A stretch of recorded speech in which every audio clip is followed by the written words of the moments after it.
The Second Voyage of Sinbad. Hello, this is Elizabeth, and I'm here with the second voyage of Sinbad from the 1001 Nights. In the first episode, a wealthy merchant called Sinbad invited a humble porter into his mansion. By coincidence, the poor man has the same name as the wealthy one. The porter bemoans the unfairness of the world. The rich Sinbad responds by telling the stories of the 7 sea voyages that made him wealthy. My first voyage had been very profitable. I was again a wealthy man. I did not lack for luxury or entertainment. But my friend, I could not rest for long. I had tasted the salt air and the thrill of travel and adventure. Soon I was pulled by the will of Allah back to the seaport at Basra, where I found a newly made ship with fine sails and the best equipment.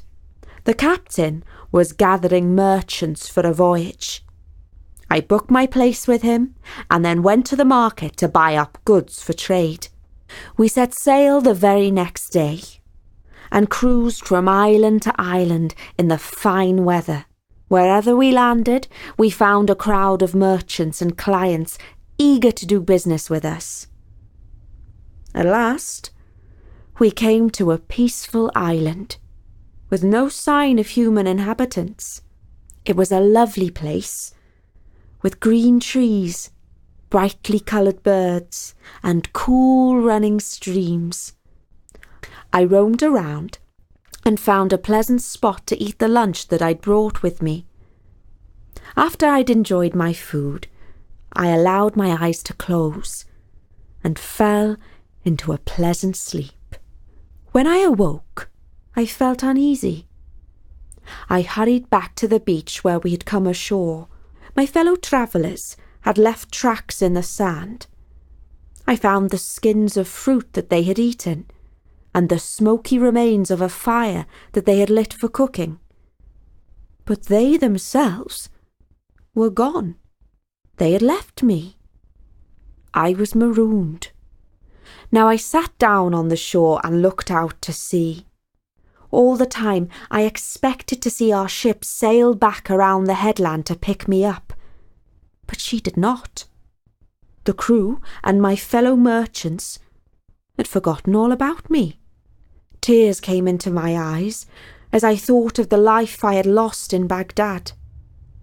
My fine house, the silken cushions on my bed, the playful fountain in my courtyard, the purple rose petals of my garden, the smell of roast meat from my kitchen, my servants, the company of my friends. There was no luxury that I lacked then. Now I had exchanged all those comforts for a bed of leaves on a desert island. The tears stung my eyes. I felt that a jinn had climbed inside my head and was going to drive me crazy. I had to stop all this weeping and pull myself together. Perhaps I was not as alone as I thought. After all, I had not explored the whole island. I got up and walked back to the tall tree underneath which I had slept earlier. I grabbed hold of a branch and pulled myself up onto it. Then I climbed and climbed round and round the tree until I reached the top. From there, I surveyed the island. I could not see a plume of smoke or any sign of human life, but I did see some sort of strange building, a giant dome, smooth and white. This I had to examine more closely. I climbed down to the ground and walked in the direction of the dome. When I reached it, I strode all around and counted 50 paces. I ran my hands over its sides, hoping to find a secret door, but there was none that I could discover. It felt, if anything, like an eggshell. I sat down for a while and towards evening the sky turned dark. At first, I thought that perhaps a large storm cloud had blown overhead, but as I looked up, I realised that the cloud was in fact a giant bird. Its wings were flapping, and gusts of wind sent twigs and leaves flying this way and that. I ran to hide among the trees, and saw the feathered monster descend and land on the egg. While it settled there, I recalled travellers' tales of a bird, monstrous in size, called a roc. Yes, this is indeed such a creature, I thought. I was seized by a reckless impulse. I was so desperate to escape the deserted island that I was willing to try even the maddest of ideas. I crawled out of my hiding place and crept towards the brooding bird. When I reached it, I climbed up onto its giant claw and tied myself to its leg using the cloth from my turban. There, upon the bird's foot, I spent the most uncomfortable night of my life. When morning came, the bird awoke from its slumbers and began to stretch out its gigantic wings. Then it began to flap them, causing great gushes of wind. We arose high into the air. I could see the island below me and the sparkling blue sea. Off we flew, crossing the waves, until we reached a mountainous land. I could see pointed volcanoes with plumes of smoke coming out of them. Everywhere I looked were rocks and lava. Then I began to weep. Oh, that I had stayed on the island, for at least there were fruits to eat and spring water to drink in that place. I have exchanged one terrible place for a far worse one, but Allah in his wisdom must have willed it so, and it is the lot of man to submit to his fate. At least, I thought, my situation could not grow any more dreadful. But it did. We landed in a deep ravine. I untied myself from the bird's foot and dived behind a rock. From there, I took a look at where we had arrived. On either side of us were steep walls, far too high for any man to scale. And the bottom was home to death in the form of enormous serpents, each the size of a palm tree, who could have eaten an elephant in one gulp. Their monstrous heads with razor-sharp fangs and darting forked tongues made me shake with fear. But the ground beneath my feet held a very different wonder, one that under different circumstances would have filled me with joy. The rocks sparkled and glittered, for they were encrusted with enormous diamonds. Just one of those stones could make a man wealthy beyond his dreams. But that was back in civilization. What use were riches in this valley of death? I spent a day and a night hiding from the serpents. When darkness fell, I could see their red eyes glowing in the dark. The sight was too terrible for me, and I hid inside a cave where I piled up rocks to prevent anything slithering inside. A little later, I realised that at the other end of the cave, a giant serpent was brooding on her eggs. My flesh quaked and my hair stood on end, but I raised my eyes to heaven, gave myself up to fate, and spent all that night without sleep, sharing my refuge with a monster.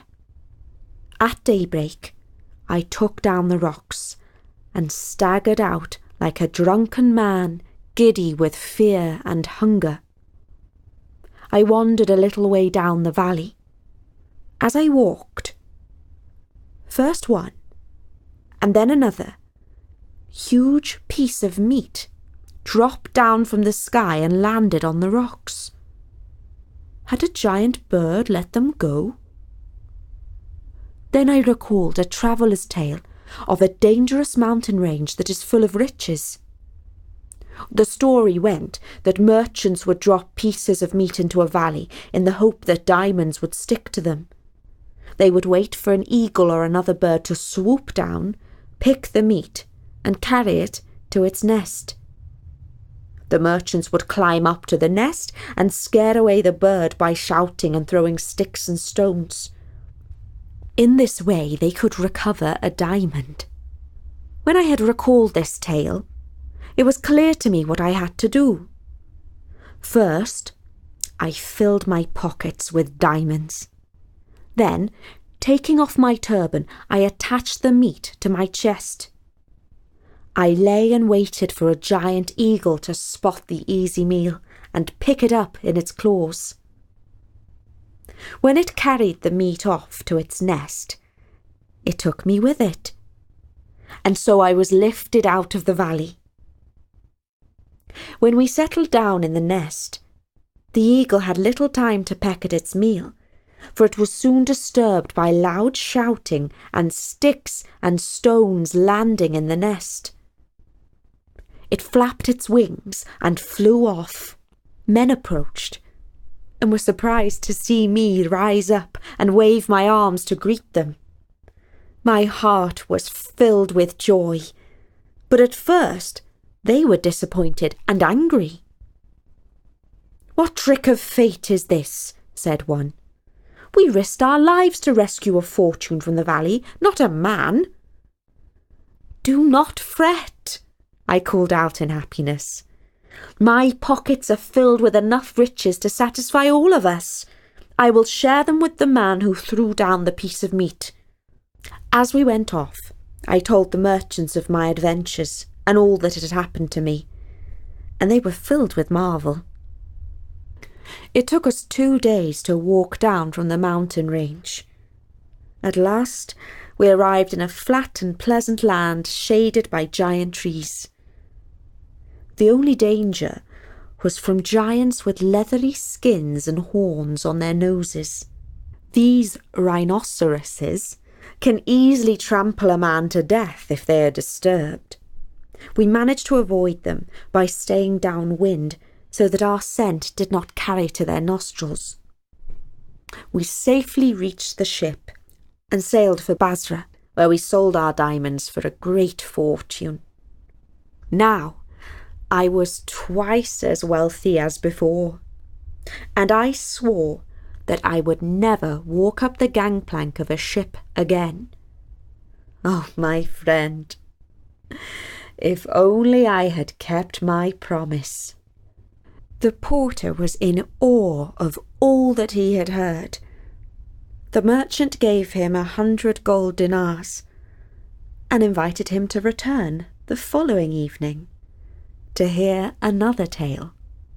I do hope that you enjoyed this story of Sinbad. I'll be back soon with his next adventure. But in the meantime, you can find some more free stories from all over the world at storynori.com. And if you are able to support us with a small donation, we would be most grateful. You can find a donate button on the front page of the website. But for now, from me, Elizabeth, bye!